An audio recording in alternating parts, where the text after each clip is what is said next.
एक थप्पड़ जिसने हिला दिया संजय लीला भंसाली का सेट। करणी सेना ने भंसाली से बदसलूकी की। इस फिल्म की वजह से धार्मिक भावनाओं को भी ठेस पहुंच रही थी। ये देशद्रोही को सजा होनी चाहिए, हमारी हिंदू संस्कृति के साथ खिलवाड़ करता है। राजपूतों ने हिला दिया सिस्टम, सलवार से निकली तलवार। कहना चाहता हूँ कि संजय लीला भंसाली जो केवल एक हैं। क्यों? ऐसी कौन सी फिल्म बना रहे थे संजय लीला भंसाली? आखिर क्या था इस फिल्म में? हम 19 को लखनऊ जा रहे हैं, 26 को पटना जा रहे हैं। किस लिए? पद्मावती नहीं चलेगी।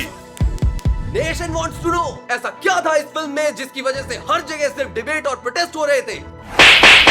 सबका जवाब मिलेगा। वीडियो क्वालिटी को हायर पे सेट कर लो क्योंकि इसके बाद तुम्हारी स्क्रीन गीली होने वाली है। थप्पड़ में साउंड इफेक्ट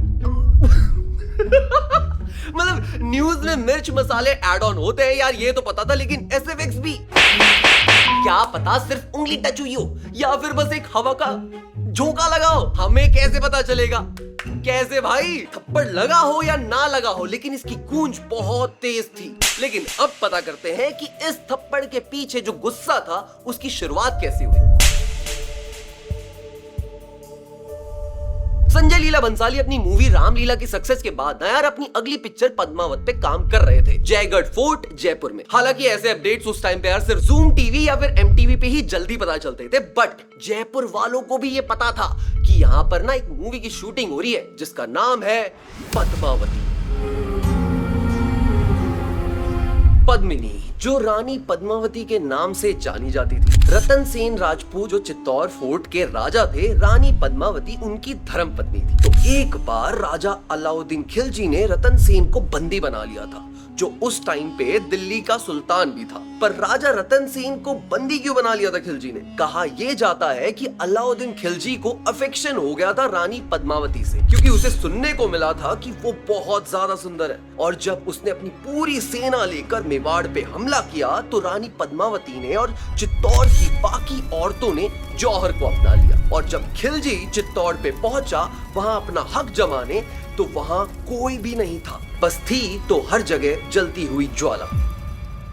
तो अब संजय लीला भंसाली इस फिल्म की कहानी को एग्जीक्यूट कर रहे थे और ये बात भी आग की तरह पूरे राजस्थान में फैल चुकी थी। मूवी की कास्ट थी दीपिका पादुकोण एज रानी पद्मावती, शाहिद कपूर एज राजा रतन सेन और रणवीर सिंह एज अलाउद्दीन खिलजी। संजय लीला भंसाली की लास्ट मूवी रामलीला ना एक ब्लॉकबस्टर हिट थी और एक म्यूजिकल मास्टरपीस भी रह चुकी थी। रणवीर और दीपिका को लोग स्क्रीन पे काफी ज्यादा पसंद करने लग गए थे। तो जब एक इंटरव्यू के दौरान ना रणवीर सिंह से सवाल पूछा गया कि आप दीपिका की अपोजिट कास्ट होके खिलजी जैसा कैरेक्टर प्ले क्यों कर रहे हो, तो इसके रिप्लाई में रणवीर सिंह ने कहा कि दीपिका के प्यार के लिए तो मैं कितना भी नीच कैरेक्टर प्ले कर सकता हूँ। और इस स्टेटमेंट ने एक अफवाह को जन्म दिया, जो ये थी कि मूवी में एक ड्रीम सीक्वेंस है जिसमें खिलजी और रानी पद्मावती को साथ में दिखाया गया है। और ये राजपूत समाज की बेइज्जती है कि उनकी हिस्ट्री के साथ अब छेड़छाड़ होने लग गई है। ये आग इतनी फैली कि लोग ये बातें तक करने लग गए कि संजय लीला भंसाली कभी भी हिंदू समाज के फेवर में कोई मूवी क्यों नहीं बनाते यार? हमेशा हिंदुइज्म को टारगेट क्यों करते रहते हैं? मुगल्स के फेवर में ऐसी मूवीज बना के, और ये मूवी मुस्लिम इन्वेडर्स को ग्लोरीफाई कर रही है, ऐसा लोगों का कहना था। करणी सेना ने संजय लीला भंसाली को अप्रोच किया कि यार उन्हें भी इस अफवाह पे क्लैरिफिकेशन चाहिए कि क्या सच में फिल्म में रानी पद्मावती और अलाउद्दीन खिलजी का कोई ऐसा सीन है या नहीं है। जैन 2017 में जयगढ़ फोर्ट में फिल्म की शूटिंग के दौरान संजय लीला भंसाली पे हमला हुआ और ये थप्पड़ वाली वीडियो हर जगह वायरल हो गई।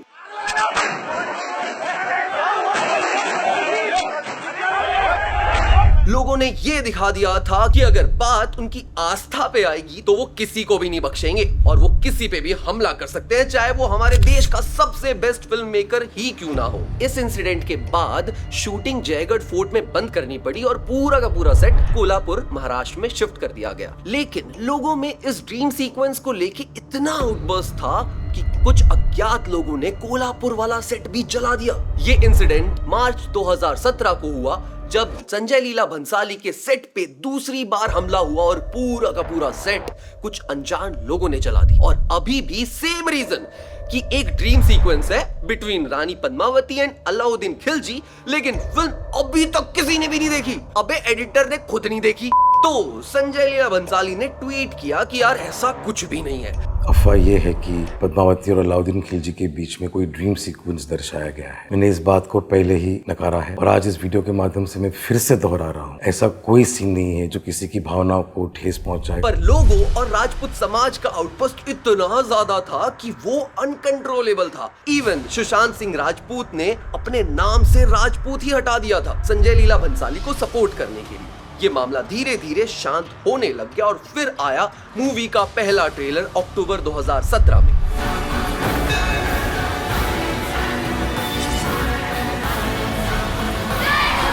जिसे देख के अब लोग सिर्फ ड्रीम सीक्वेंस वाली मनगढ़ंत कहानी ही नहीं, आंखों देखी मूवी के सीन्स पे भी सवाल उठाने लग गए थे। लोगों का कहना था कि ये रानी पद्मावती की ड्रेस इनएप्रोप्रिएट है और हमारी रानी पद्मावती भरी सभा में कैसे डांस कर सकती है यार, वो तो रानी थी। इस प्रोटेस्ट की वजह से राजस्थान के चित्तौड़ में स्कूल्स और कॉलेजेस को कर दिया है बंद। लोगों में इस फिल्म को लेकर बहुत ही आउटबर्स्ट है। कोई नहीं चाहता कि ये फिल्म रिलीज भी हो। लोगों ने आरोप लगाया है कि राजपूतों को इस मूवी में गलत ढंग से दिखाया गया है और खिलजी इन्वेडर्स को ग्लोरीफाई किया गया है। लेकिन अभी भी किसी ने भी फिल्म नहीं देखी। अरे संजय लीला भंसाली ने खुद नहीं देखी। तो संजय लीला भंसाली ने अपने दोस्तों और कुछ टीवी जर्नलिस्ट को ये फिल्म दिखाई, जैसे कि रजत शर्मा। पद्मावती फिल्म को लेकर प्रदर्शन हुए, बयानबाजियां हुई, बहस हुई, लेकिन किसने ये फिल्म नहीं देखी। मैंने आज पद्मावती देखी है ताकि वो अपना पीओवी लोगों के सामने रख के इस फिल्म में ऐसा कुछ भी नहीं है जैसा लोग सोच रहे हैं ये बता पाए और ये अफवाह रोक पाए। फिल्म में एक भी ऐसा सीन नहीं है जिसमें रानी पद्मावती को खिलजी के सामने झुकते दिखाया गया हो। पर करनी सेना का ये कहना था कि फिल्म उन्हें भी दिखाई जाए, बट यार वो ये बात समझने को तैयार नहीं थे कि यार फिल्म रिलीज से पहले ना ऐसे किसी को भी नहीं दिखाई जाती। फिल्म बनाने में काफी मेहनत लगती है, काफी लोग उस पर काम भी करते हैं, तब जाके हमें एक मास्टरपीस थिएटर में देखने को मिलता है। मैं हीरोपंती 2 की बात नहीं कर रहा हूँ। हाँ भाई, देखेगा गांडूपंती 2? नहीं। बट ये पॉसिबल नहीं है यार, क्योंकि मीडिया फील्ड के लोग ना शायद ज्यादा बेहतर समझ पाते हैं कि फिल्म एक बार अगर स्पॉइल हो गई तो वो देखने लायक नहीं होती। घूमर सॉन्ग जिसपे ये सवाल उठाए जा रहे थे कि हमारी रानी पद्मावती भरी सभा में कैसे डांस कर सकती है, उस पे भी क्लैरिफिकेशन आया कि उस सीक्वेंस में कोई भी आदमी नहीं था, वो सिर्फ राजा और रानी के बीच में प्यार दर्शाने का सीक्वेंस था। फिल्म में रानी पद्मावती को बड़ी रानी का आदेश मिलता है। परंपरा के नाम पर महल के अंदर डांस करते हुए दिखाया गया है। वहाँ पर सिर्फ महिलाएं हैं। जहाँ तक रानी के कपड़ों का सवाल है, कपड़े रानी पद्मावती के रसूख और सम्मान के हिसाब से पहने हैं। और तो और राजपूतों की आन शान और मान, उसका पूरी तरह से ख्याल रखा गया है इस मूवी को बनाते वक्त। पर किसी ने भी ये बात मानी नहीं और संजय लीला भंसाली पे दोबारा सवाल उठे कि बिना किसी सर्टिफिकेशन के ये मूवी आप कैसे दिखा सकते हो। बट प्राइवेट स्क्रीनिंग भी ना यार कुछ होती है, ये तब लोगों को नहीं पता था। अगर तुम भी चाहते हो कि तुम्हारी कोई वीडियो बड़ी स्क्रीन पे दिखाई जाए तो तुम लोग भी ना थिएटर में जाकर अपने लिए एक स्क्रीन बुक कर सकते हो to show your short film with your friends and family. ये सब होने के बाद अब कोर्ट में एक PIL फाइल हुई थी कि फिल्म को रिलीज होने से ही बैन कर दिया जाए, लेकिन कोर्ट ने रिप्लाई दिया कि CBFC क्या गांड मराने बैठी है। पहले CBFC अपना डिसीजन देगी और अगर कुछ भी गलत पोर्ट्रे हुआ मूवी में तो CBFC यार खुद ही उसे हटवा देगी। इवन स्टार कास्ट भी इंटरव्यूज में ये समझाती रही लोगों को कि मूवी में ऐसा कुछ भी नहीं है। नाउ 2017 में एक स्टेटमेंट वायरल हुई बाय द मेंबर ऑफ करनी सेना महिपाल सिंह मकराना। महिपाल ने बोला कि राजपूत करनी सेना फिल्मों में दिखाई जाने वाली महिलाओं की छवि की रक्षा के लिए लड़ रहे हैं। तो दीपिका जी आप भी सुरक्षित रहिएगा। राजपूत क्षत्रिय हैं, हाथ नहीं उठाएंगे, पर सुरपंखा की तरह नाक काटना अभी छोड़ा नहीं है क्षत्रिय ने। इस स्टेटमेंट से पहले ही करनी सेना ने ये कह दिया था कि वो लाखों की भीड़ में जमा होंगे और 1 दिसंबर को भारत बंद कर देंगे। इस भीड़ के जमा होने के जोश में होश खो देने वाले सिर्फ महिपाल सिंह नहीं, और भी काफी लोग थे जो अब आगे आके अपनी आस्था के रिप्रेजेंटेटिव बनके रानी पद्मावती की छवि बचाने के लिए दूसरी औरत पे कीचड़ उछाल रहे थे। आप पद्मावती की तुलना उस भांड दीपिका पादुकोण से कर रहे हैं। ये आउटरीच इतना बढ़ चुका था कि लोग टीवी पे आके भी डेथ थ्रेट्स दे रहे थे कि अगर संजय लीला भंसाली जी ने और दीपिका पादुकोण अभिनेत्री जी ने यह फिल्म वापस नहीं ली तो हम उनका सर कलम कर देंगे। 5 करोड़ रुपए की इनाम की घोषणा करते हैं। और किसी ने भी अभी तक फिल्म नहीं देखी। अब देखा जाए तो यार ये सब पब्लिकली होते हुए भी ना इन लोगों पे कोई एक्शन नहीं लिया गया, ना ही इन्हें अरेस्ट किया गया। इन्हीं सब चीजों के चलते सीबीएफसी ने फाइनली फिल्म को सर्टिफिकेशन देने से मना कर दिया। सीबीएफसी का कहना था कि यार पेपर वर्क थोड़ा सा तुम्हारा ऊपर नीचे है, वो ठीक करके ले आओ। मतलब देखो क्या होता है ना, जब भी कोई मूवी बनती है वो सर्टिफिकेशन के लिए जब जाती है तो एक सेट ऑफ डॉक्यूमेंट्स सबमिट करने पड़ते हैं, जैसे कि application form, synopsis, screen play, list of dialogues, detail of songs, detail of stunts, etcetera etcetera etcetera. तो फिल्म को अब पोस्टपोन करना पड़ा। 1 दिसंबर 2017 को रिलीज होने वाली पद्मावती अब 25 जनवरी 2018 में रिलीज होगी और उसका क्लैश होगा अक्षय कुमार की पैडमैन मूवी के साथ। लेकिन अक्षय कुमार की फिल्म पैडमैन की रिलीज डिले करके 9 फेब 2018 कर दी गई, पर करनी सेना रुकने वाली नहीं थी। ऐसे वक्त पे सीबीएफसी का डिसीजन आना पेंडिंग था, बट लोगों का अभी भी सीबीएफसी के डिसीजन पे बिल्कुल भी भरोसा नहीं था। उन्हें लगा था कि सीबीएफसी उनके सेंटिमेंट्स को पॉइंट आउट करेगी और उनकी साइड लेगी। तो सीबीएफसी ने मेवाड़ की रॉयल फैमिली को बुलाया और 2 वेटरन हिस्टोरियंस को भी बुलाया ताकि सीबीएफसी से कोई भी गलती ना रह जाए फैक्ट्स चेक करने में। और फिल्म देखने के बाद टोटल 5 चेंजेस बताए गए पूरी मूवी में, इंक्लूडिंग इट्स टाइटल। तब जाके मूवी पद्मावती बनी पद्मावत। ये टाइटल रानी पद्मावती पे based poem Padmavat written by Malik Mohammad Jayasi से उठाया गया और ऐसे मिला फिल्म पद्मावत को सर्टिफिकेशन। प्रोटेस्ट और वायलेंट होने लग गए थे, तोड़फोड़, स्टेट बंद, सड़कों पे लोग दीपिका पादुकोण के पुतले जला रहे थे, नेशन वाइड डिबेट होने लग गए थे। करनी सेना का ये तक कहना था कि एक प्री सेंसर बोर्ड होना चाहिए जो फिल्म की स्क्रिप्ट को अप्रूव करे, उसके बाद फिल्म्स बननी चाहिए। मतलब सेंट्रल बोर्ड ऑफ सर्टिफिकेशन से पहले एक और सेंसर बोर्ड होना चाहिए। बट फाइनली काफी अड़चनों के बाद 25 जनवरी 2018 में वर्ल्ड वाइड रिलीज हुई मूवी पद्मावत। मोस्ट थिएटर्स को पुलिस प्रोटेक्शन भी दी गई थी ताकि कोई भी अनहोनी ना और मूवी एक ब्लॉकबस्टर हिट साबित हुई।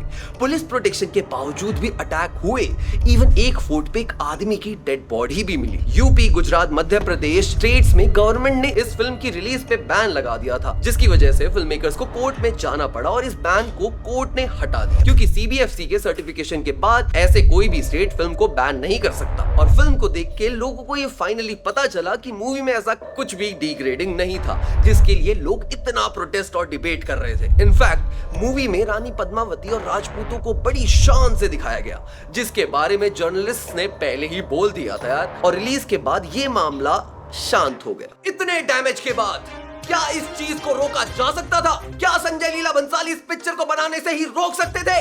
नहीं, इतने डैमेज के बाद क्या इस चीज को पहले ही ठीक किया जा सकता था? अगर संजय लीला भंसाली ये फिल्म करनी सेना को दिखा देते तो? और तुम्हें क्या लगता है कि इस प्रोटेस्ट का फायदा किसे सबसे ज्यादा हुआ, संजय लीला भंसाली को या फिर इन प्रोटेस्टर्स को? क्या वो कहना सही है, any publicity is good publicity? National TV पे आके धमकी देने के बाद भी लोगों को अरेस्ट क्यों नहीं किया? और ये जो 5 करोड़ या 10 करोड़ सर कलम करने के लिए दिए जा रहे थे बाय दीज पॉलिटिकल पार्टीज, क्या ये लोग ये पैसा अपने एरिया या फिर अपनी सिटी की डेवलपमेंट में नहीं लगा सकते थे? लोगों को सीबीएफसी पे भरोसा क्यों नहीं है? इन सब के जवाब यार तुम लोग नीचे कमेंट सेक्शन में दे सकते हो और हमें बता सकते हो कि तुम्हारा पीओवी क्या है और तुम क्या सोचते हो इस कंट्रोवर्सी के बारे में। अगर तुम्हें ये वीडियो पसंद आई है तो नीचे जो लाइक बटन है ना उसे दबा दो, और अगर तुम लोग चैनल पे नए हो तो नीचे सब्सक्राइब बटन दबाना बिल्कुल भी मत भूलना। तुम लोग मुझे मेरे सोशल हैंडल्स पे भी फॉलो कर सकते हो। हम मिलते हैं गाइस अगली ऐसी कंट्रोवर्शियल वीडियो में, तब तक के लिए